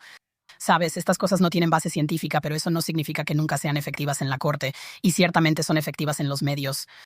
Y entonces, ya sabes, solo porque puedas conseguir que un doctor sin escrúpulos, diga que tu hijo tiene X, Y o Z, y en realidad esa es la explicación para todo esto. Sabes, no es abuso, es CRPS o no es abuso, es XYZ. Y entonces este es un recurso que los padres comparten muchísimo en línea y algunos de estos padres son bastante activos políticamente, así que realmente es aterrador. Eso es aterrador. Creo que mencionaste antes cómo las organizaciones sin fines de lucro son un imán para estas personas. Hay cercanía con celebridades, hay dinero, hay mucha atención. También hay un montón de gente a la que manipular, ¿verdad? Si tienes una organización que organiza, no sé, una carrera para la cura, recaudar fondos para la cura, y es como, tu hijo es la imagen, uno de los niños símbolo de esta causa. Eso es exactamente lo que estas personas están buscando. Y la mujer en tu serie, en una de tus últimas temporadas, que básicamente mata a su hijo, se reinventa como una defensora de los padres que tienen hijos enfermos. Eso es súper asqueroso, ¿verdad? Y le suplica a su hija, que aún está viva, que no vaya a tu podcast porque su carrera se arruinaría. Y yo solo pienso, Dios mío. Sí, eso fue impactante. Sí, y afortunadamente la despidieron de ese trabajo. ¿Sabes? Y sí, ese fue un caso en el que realmente estaba explotando a su hijo incluso después de su muerte de una manera que es realmente escalofriante y fue aclamada como una defensora y ya sabes, según su sitio web, había educado a miles de profesionales médicos sobre su condición. Y quiero decir, imagina ser la doctora que dijo, sí, esta señora vino y, ya sabes, almorzó con nosotras y nos explicó todo sobre esto. Ya sabes, neuromielitis óptica, que es una condición real, pero es, ya sabes, no creemos que su hijo la tuviera. Después de nuestra investigación exhaustiva sobre ese caso y de hablar con la doctora que hizo el diagnóstico, y ya sabes, eso fue solo. Y de nuevo es como, ya sabes, ves estos videos de ella, de Lisa presentando sobre el tema. Y yo la conocí. Fui a su puerta para decirle que estábamos haciendo un reportaje sobre esto. Y si ella quería, ya sabes, siempre le damos a la gente la oportunidad de contar su versión de la historia. Nunca lo sabrías. O sea, no es alguien con quien hablas inmediatamente y te das cuenta de que, ya sabes, dices, wow, esa persona me da mala espina. Ella simplemente parece una mamá sureña súper encantadora, ya sabes. Tiene sus collares llamativos y es perfectamente presentable y, ya sabes, simplemente no lo notarías. Y bueno, creo que esta fundación obviamente debió haber hecho una investigación más exhaustiva, considerando que ella tenía antecedentes penales. Pero yo, ya sabes, también veo cómo logró pasar desapercibida al 100%. Claro, sí. Mucho de lo que comparten los padres me parece una locura, como demasiado detallado, comparten de más. Es como una especie de porno médico. No, 100% esa es la palabra que usamos. Sí, es deliberado, muy deliberado. Es como los padres toman fotos y están vestidos con uniforme médico. Y es como, ¿por qué estás vestido con uniforme médico visitando a tu hijo? O sea, tú no estás tratando al niño. Estás visitando a tu hijo. No sé, hay GoFundMes, obviamente, ¿no? Y los fondos los está usando el padre, no el niño. Y dice, no, mi hijo, va a ser terrible perderlo. Necesitamos hacer algo como Make a Wish. Y es como, espera, espera, espera. Esto es como una enfermedad que podría quitarle la vista lentamente con el tiempo. ¿Por qué hablas de que va a morir? ¿Por qué hablas de eso? ¿Por qué necesitas un viaje de Make a Wish a Disneylandia? O sea, ¿qué está pasando? Eso debe dar muchísimo miedo verlo si sospechas que algo está pasando porque piensas, espera un minuto, si mi hijo está enfermo, yo no estaría blogueando sobre eso. Y no estoy diciendo cuando mueran o si mueren, es como, ni siquiera quiero pensar en eso, mejor no lo hagamos para nada. Estos padres son como lo opuesto de alguna manera. Sí, lo es. Y creo que ese es el tipo de comportamiento que, ya sabes, cuando hablamos con personas que estuvieron en estos casos y alrededor de ellos, es como que tenían una corazonada de que algo no estaba bien. Y muchas personas tenían una corazonada de que algo no estaba bien, pero no sabían cómo llamarlo. Ellos, los doctores, dieron este diagnóstico, lo presumieron, así que lo que no quieren decir es, bueno, no parece que tu hijo realmente tenga algo. De nuevo, es una situación increíblemente incómoda y emocionalmente difícil de enfrentar si eres alguien que sospecha que este abuso está ocurriendo. Y como dijiste, el comportamiento es muy extraño. Y creo que porque Lisa, quien es la perpetradora de la temporada 6, era tan activa en línea, sabes, eso realmente fue gran parte de lo que me ayudó a juntar las piezas. En ese caso fue eso.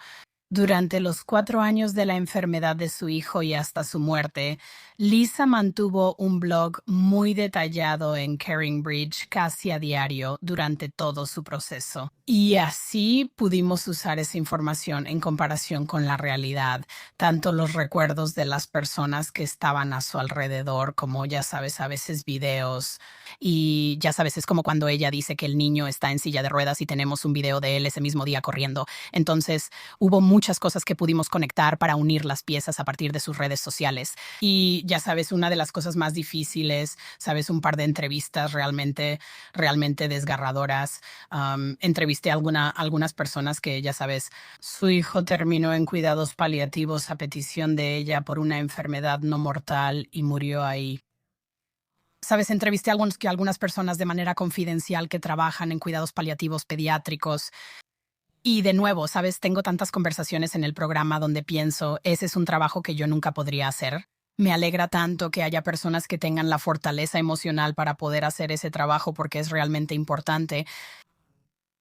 Y eso era como una de las cosas que hacían, ya sabes, nunca tampoco quieres, creo que, sabes, Jordan, tanto tú como yo somos padres. Esa es nuestra peor pesadilla, ¿verdad? Así que no quieres, creo que hay una verdadera renuencia en las personas que ven estas situaciones a juzgar, ¿verdad? A decir como, eso parece raro.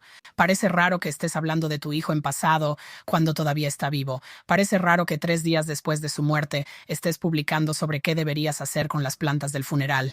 Parece raro que parezcas tan emocionada por todo esto, como todas esas cosas que a la gente le parecen instintivamente incorrectas y que están mal.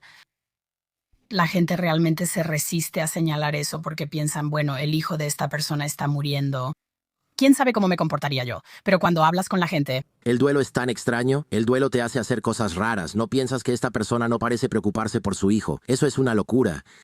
exacto. Así que creo que, ya sabes, solo le pediría a la gente que confíe en sus instintos. Creo que mucho de esto se trata de confiar en tus propios instintos. Si algo te parece muy raro, no lo ignores. Y sé que eso pone a las personas en una posición muy incómoda, pero cuando se trata de la vida o la muerte de un niño, vale la pena sentirse incómoda. Y ya sabes, en el caso de Lisa, o sea, como ella era famosa, ya sabes, porque publicaba tanto en redes sociales y en su blog, también publicaba mucho en Facebook. Ella tenía varios grupos a los que les enviaba mensajes, ya sabes, al mismo tiempo que su hijo estaba en cuidados paliativos. Sabes, había mucho comportamiento realmente extraño. Y creo que también quiero señalar esto para la gente, porque esto ha surgido en varios casos. Esto también fue cierto en nuestro caso de la 5ª temporada y también en el caso Kowalski, que apareció en la película de Netflix Cuida de Maya. Cuando un padre dice que su hijo tiene una enfermedad que no es mortal, y también quiero señalarle a la gente que la existencia de una enfermedad, ya sabes, no creemos que Colin McDaniel haya tenido NMO. Yo puedo. Yo soy. Él es el niño de tu difunto. Él es el niño de la 6ª temporada. Y eso fue como dijiste. No creemos que ese diagnóstico haya sido legítimo. Maya Kowalski, por la manera en que se llegó a ese diagnóstico, que fue que su mamá decidió que ese era el diagnóstico y luego encontró a un doctor que se lo diera. No creo que ese diagnóstico haya sido acertado.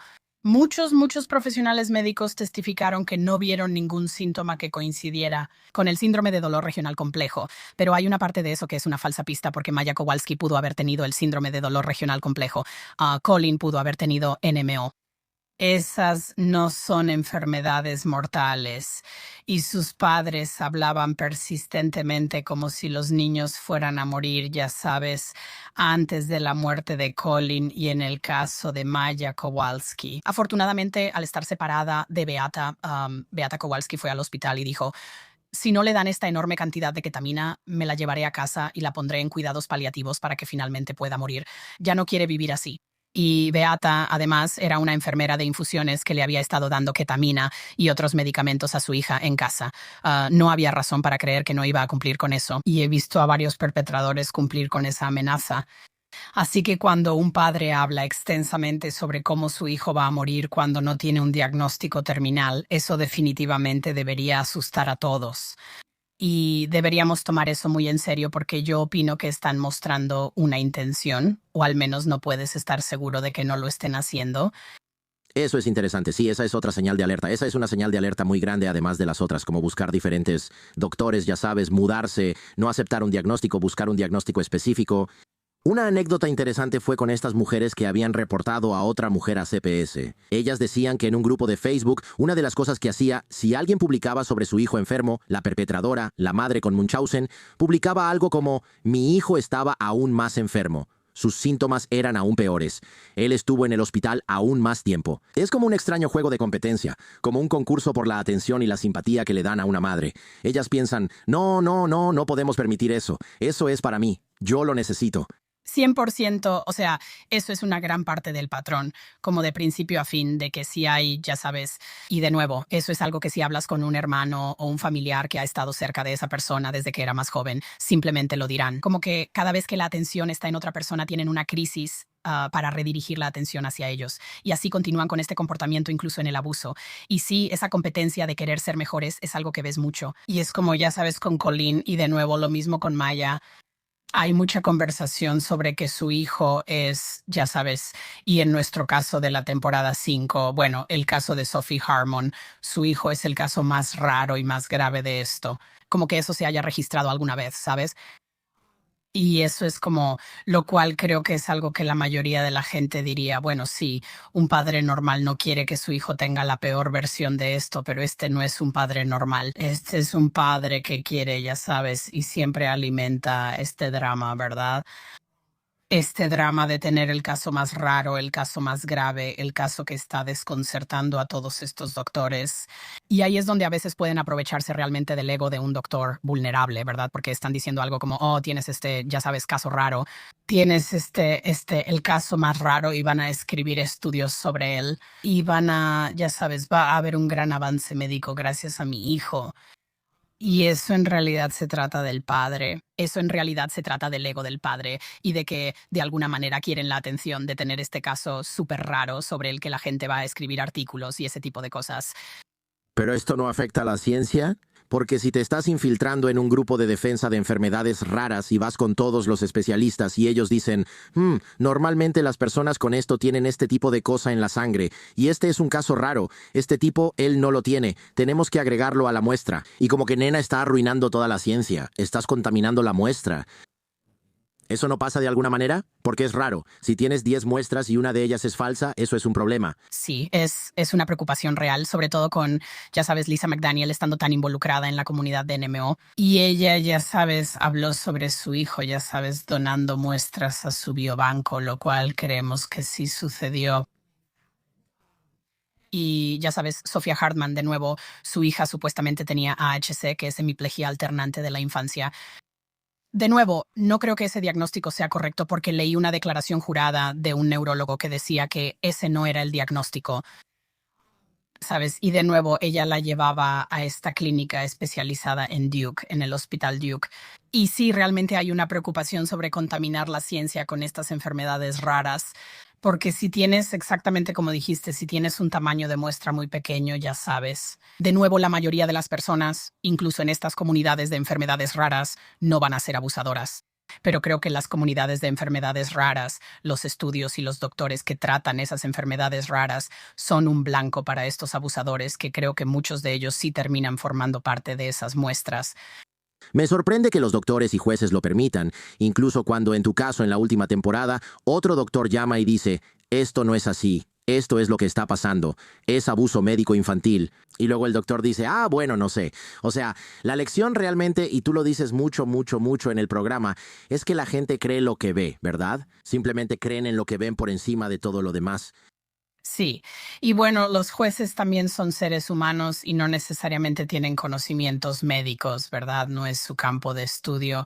Así que si estás en una situación, especialmente si tienes padres con recursos que pueden ir a la corte y decir, bueno, tengo esta charla, sabes, esto pasó en mi caso, esto pasó en muchos otros casos, esto pasó en el caso Kowalski, ¿verdad? Tenían a otros expertos testificando sobre el síndrome de dolor regional complejo. Un juez no necesariamente va a saber, sentado en el estrado, quién es creíble y quién no, ¿verdad? Así que dicen, bueno, estos doctores dicen una cosa y ahora estos otros doctores dicen otras cosas. Así que no sé quién soy yo para ser quien decida. Y desafortunadamente eso significa que, ya sabes, los fiscales que procesan casos de abuso infantil realmente necesitan estar informados sobre este grupo de expertos. O sea, eso es parte de la solución. La solución obviamente es compleja. Pero ya sabes, parte de esto es simplemente esa confusión sobre este tipo de abuso. Si ni siquiera entiendes qué es el abuso por síndrome de Munchausen por poderes. Y estás sentada en el estrado, lo cual desafortunadamente es muy común. Estás viendo a alguien que parece una madre comprensiva y ellas suben ahí y te cuentan una historia triste y lloran en la corte y dicen, estos doctores horribles me han acusado de abuso. Y solo tengo a este hijo enfermo y mira todo lo que he hecho por mi hijo. Dejé mi trabajo para cuidar a mi hijo. Yo, ya sabes, y muchas veces resulta que el niño sí tiene un diagnóstico. Ahora, ese diagnóstico se obtuvo por medios fraudulentos, pero, o sea, si no entiendes qué es este tipo de abuso, vas a pensar, bueno, pero a este niño le diagnosticaron esta condición. Entonces, ya sabes, es simplemente esa absoluta falta de conocimiento por parte de todos los involucrados, lo que realmente permite que la gran mayoría de estos casos pasen desapercibidos. Quiero decir, he conocido a varias personas adultas sobrevivientes hasta ahora. Solo conozco a una que realmente fue separada de su abusador, y eso fue porque el detective Mike Weber estuvo involucrado. Estén atentos, amigos. Estas cosas pasan justo frente a nosotros. Es realmente aterrador y muy triste. Es bastante heroico que estés exponiendo esto. Apuesto a que eres muy impopular con ciertos grupos de personas. Caray. Oh, bueno, gracias por decir eso, Jordán. Y sí, lo soy, y tienes razón. Y eso ha sido algo a lo que he tenido que acostumbrarme. Ciertamente, creo que eso especialmente comenzó cuando empecé a cubrir este caso de alto perfil que terminó en un gran fallo judicial y fue, ya sabes, tema de una película de Netflix muy favorable a su causa. Afortunadamente, ese veredicto fue anulado por la Corte de Apelaciones de Florida, así que, ya sabes, ha sido un caso interesante de seguir. Pero sí, o sea, creo que estoy hablando de algo que incomoda mucho a la gente. Los grupos de derechos de los padres están sumamente activos en este país, están sumamente bien financiados y bien organizados. Y no les caigo bien, como te puedes imaginar. Y todo eso está bien, ¿sabes? Realmente estoy muy, muy en paz con eso. He entrevistado a muchas pediatras especialistas en abuso infantil en el programa, incluyendo a la doctora Sally Smith, quien recibió el peor trato público de todas ellas. Y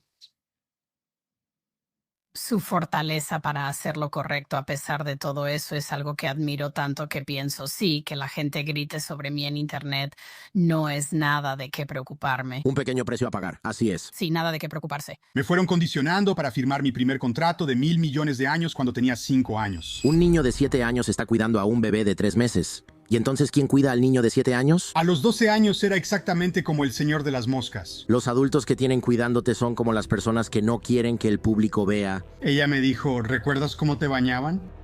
Y yo le dije, no, ¿de qué hablas? Éramos como ganado, no teníamos valor y nos estaban encerrando. Me subía la camisa sobre la boca para que las cucarachas no se metieran en mi boca. Tenemos que hablar sobre esta redada del FBI, la redada más grande en la historia del FBI. Mi hermano, a los 16 años, estuvo en un campo de concentración en Hollywood. 7 años. Empezó una relación con Bella Cruz, la hija de Tom Cruise. Ella me contó algunas de las cosas más locas. Dime qué te contó Bella. Hay una escuela de cienciología tipo Hogwarts en una zona rural de Oregón. Te voy a contar una historia loca que nunca he contado.